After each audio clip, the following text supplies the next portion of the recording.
All right, get ready.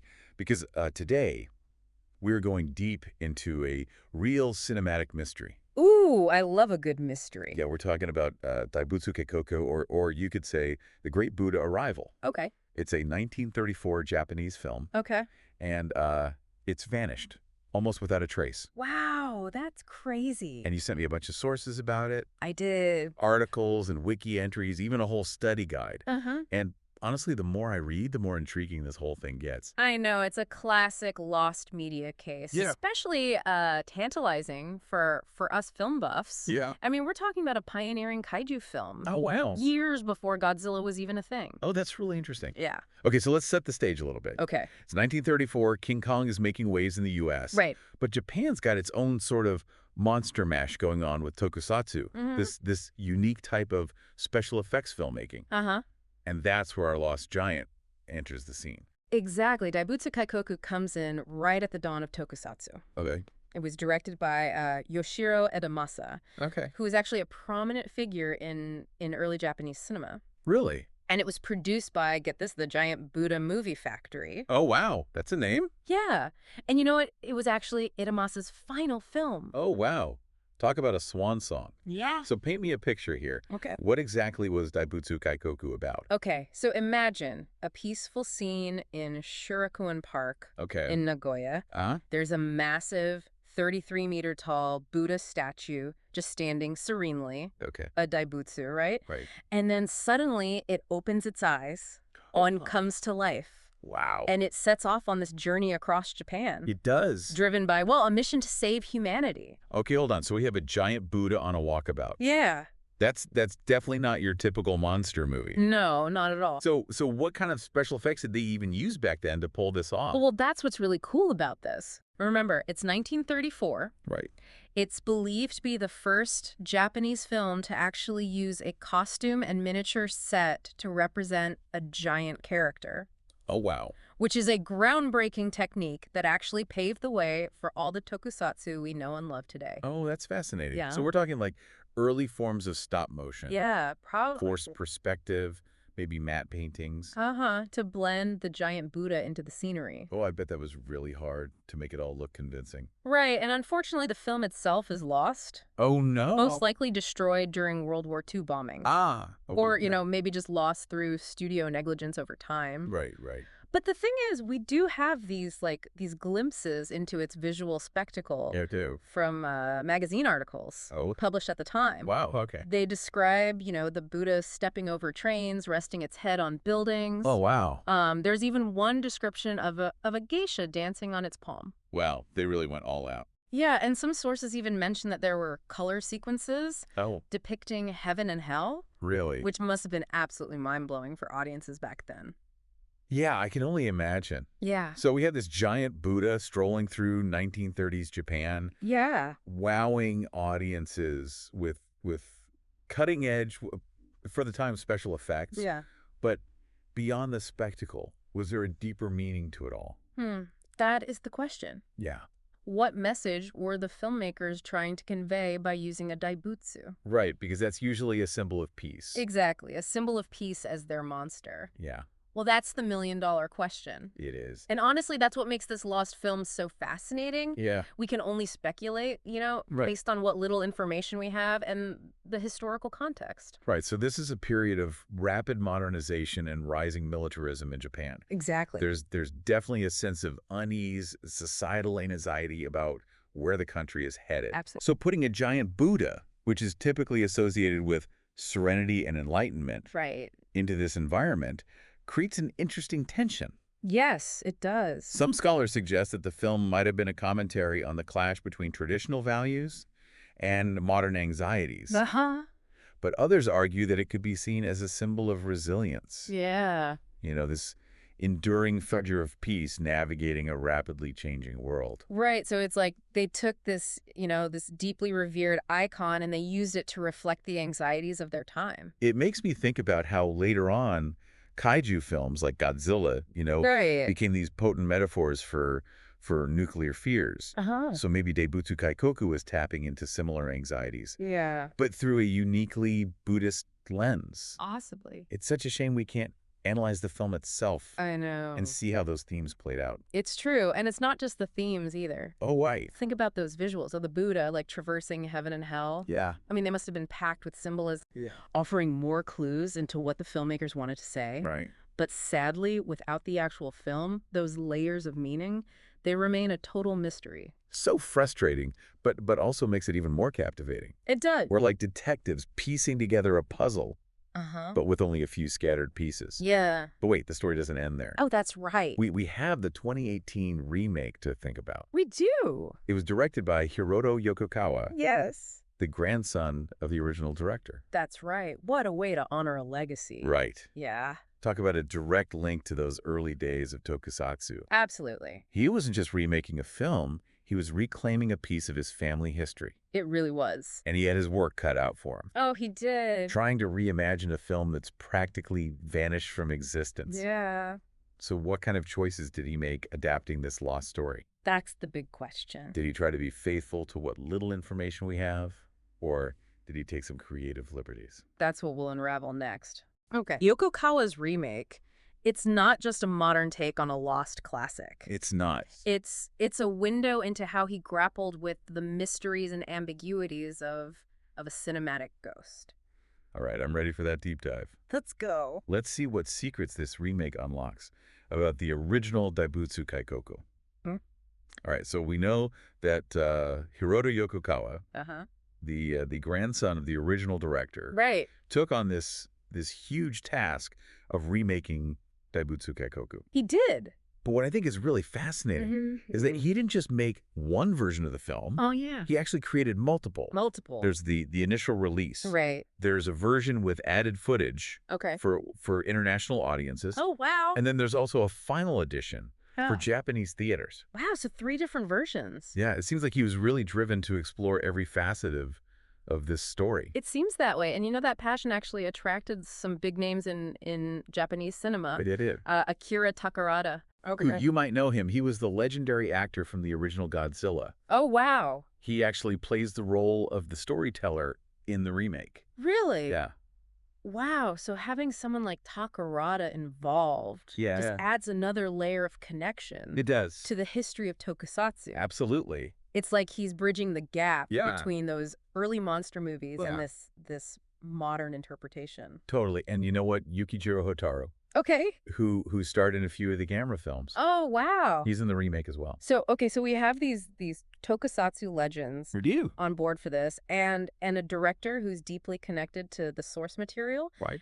and multiple versions of this film. It's amazing. It sounds like Yokokawa was trying to create like the definitive Daibutsu Kaikoku experience. Yeah, he wanted to do it right. Yeah, but let's get back to the story itself. Okay. What does this giant Buddha actually get up to in the remake? Well, the remake follows the same basic premise. As the original film, Right. you know, the Daibutsu wakes up and starts his journey across Japan. Uh-huh.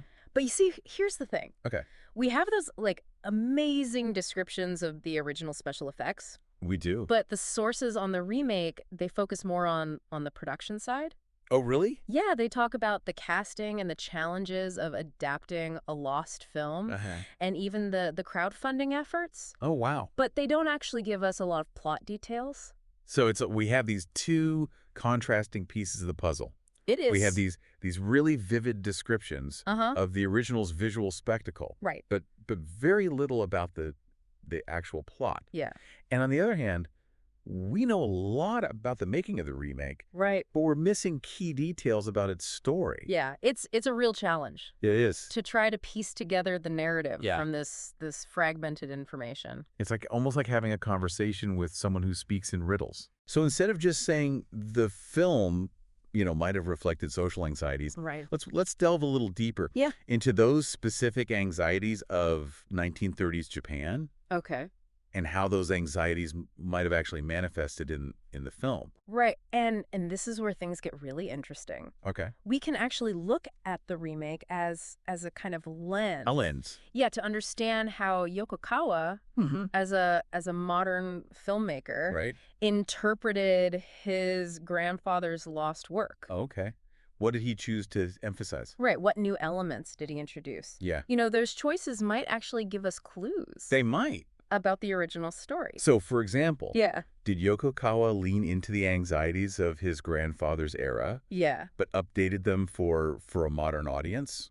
Uh-huh. Or did he focus on a different aspect of the story altogether? Well, unfortunately, without more information about the remake's plot, Right. we can only speculate. Yeah. But I actually think this gap in our knowledge is an opportunity. It is. It lets us engage in a different kind of deep dive. Okay. One that's less about uncovering concrete facts Right. and more about exploring the possibilities. So instead of just being bummed out about what we don't know, Yeah. we can use our imaginations Exactly. to fill in the blanks. Fill in the blanks? We can ask ourselves, Yeah. what kind of story would we tell if we were making Daibutsu Kaikoku today?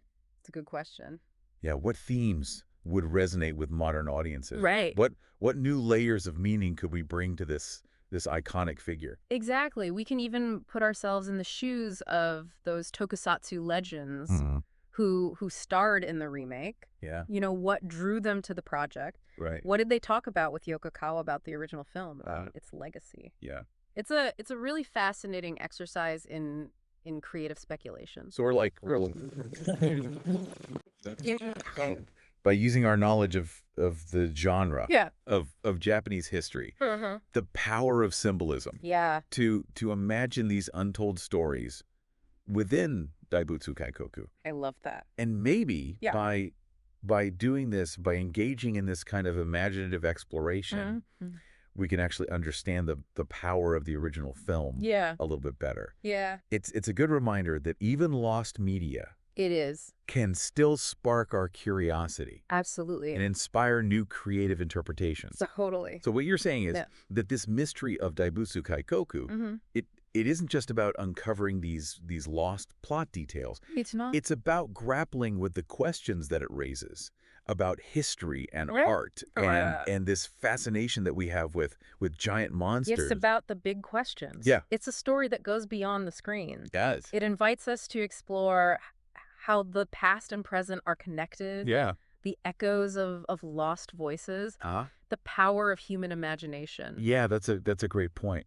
And on that note, Okay. let's shift gears a little. Okay. What if we actually found a copy of the original tomorrow? Oh, wow. How would that change what we know about Japanese film history? That's a great question. Yeah. Let's delve into that. Okay. The potential ripple effects of finding this cinematic holy grail. All right.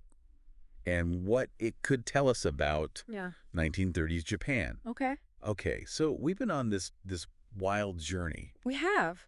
trying to put together the story of Daibutsu Kaikoku, Yeah. this lost, cinematic gem. A true gem. But what if by some miracle Yeah. a copy of this original film Oh, wow. just turned up? Yeah. How do you think that would change our understanding of early Japanese cinema? I think it would be huge. It would. I mean, it would be a monumental discovery. It would be Yeah. like, a seismic shift in film history. Okay. We'd finally be able to see those, those special effects in all their Come up to glory. their full glory. Analyze the plot Yeah. and really delve into those layers of symbolism. Right. That we've been talking about. Exactly. It'd be like opening a time capsule. It would. Right. Offering a direct window into what was going on in 1930s Japan. Totally. We could finally compare Yeah. the original to the remake. Yeah. See how Yokokawa interpreted his grandfather's work Right. What choices did he make in adapting it? and answer these burning questions about the film's message. Right. Who was it for? Yeah. How was it received? Yeah. Did audiences see it as like Yeah. a monster flick or a thought-provoking allegory Or both? a blend? Yeah. And beyond the film itself, think about the cultural insights we could get from it. Huh. It would be like holding up a mirror It would. to 1930s Japan. Totally. We could see how people were grappling with Yeah. modernization and militarism. The changing social landscape. It would be amazing for historians, It would. sociologists, anyone who's interested in Japanese culture and cinema. We could see how those anxieties manifested in popular entertainment. Exactly. How filmmakers were using these, Yeah. these fantastical narratives to Right. deal with real world issues. And it makes me think about Yeah.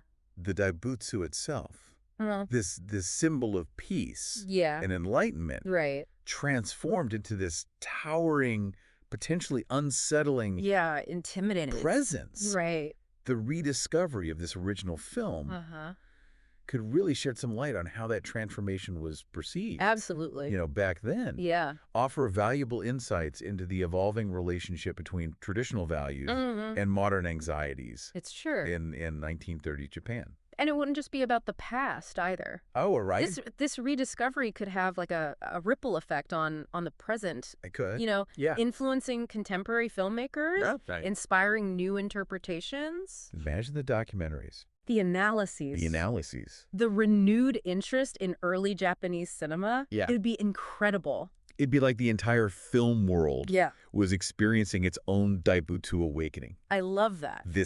This sudden surge of interest Yes. in this lost piece of history. And it reminds us It does. that even in this age of streaming and digital archives, there are still cinematic treasures out there. There are. Just waiting to be found. Waiting to be rediscovered. Yeah.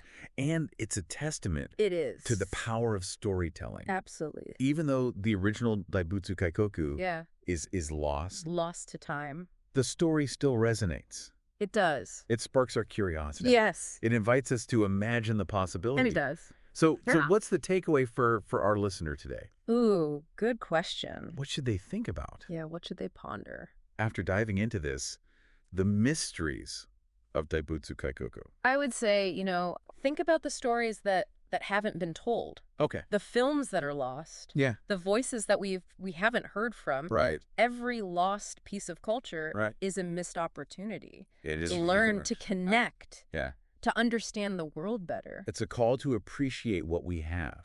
It is. Support efforts to preserve Yes. our cultural heritage. Uh-huh. And never stop searching for those missing pieces. Absolutely. And maybe, just maybe, Maybe. somewhere out there Yeah. in a dusty attic, A forgotten archive.